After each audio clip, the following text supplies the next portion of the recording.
Ever wondered if your Beam wallet, the one you use for all things confidential and private, can also be your go-to for receiving Bitcoin?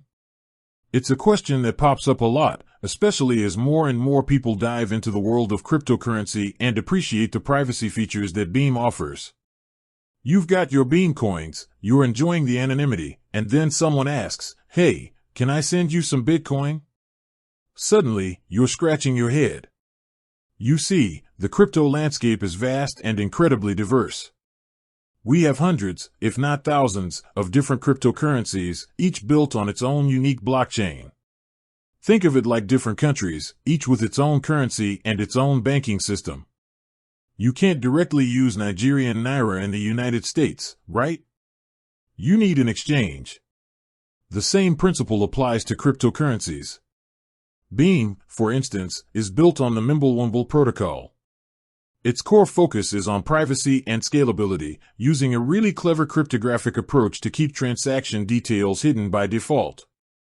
Bitcoin, on the other hand, operates on its own blockchain, the Bitcoin blockchain, which is designed for transparency and immutability. While both are cryptocurrencies, their underlying technologies and purposes differ significantly. So, to answer the burning question, no, you cannot directly receive Bitcoin in your Beam wallet.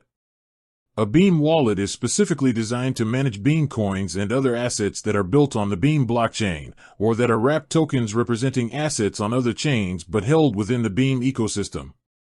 It's like trying to store US dollars in a wallet designed only for euros. It just doesn't work that way.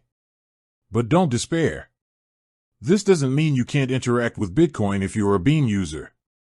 It simply means you need an intermediary step.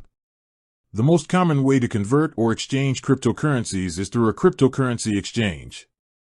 These platforms act as a bridge between different blockchains, allowing you to trade one crypto for another. For example, if someone wants to send you Bitcoin and you primarily use Beam, you would typically provide them with a Bitcoin address from an exchange where you have an account. Once the Bitcoin arrives on the exchange, you could then trade that Bitcoin for Beam and withdraw the Beam to your private Beam wallet.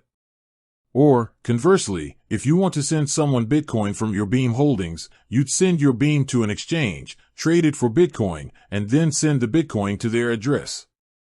There are also decentralized exchanges, DEXs, and atomic swaps in the works for various cryptocurrencies, which aim to make cross-chain transactions more seamless and less reliant on centralized entities. However, these technologies are still evolving, and for now, centralized exchanges remain the most accessible and common method for inter-blockchain asset transfers. The key takeaway here is understanding that different cryptocurrencies operate on different networks. Your Beam wallet is your secure portal to the Beam network. To interact with Bitcoin, you need a way to bridge that gap, and currently, the most straightforward way is through a cryptocurrency exchange.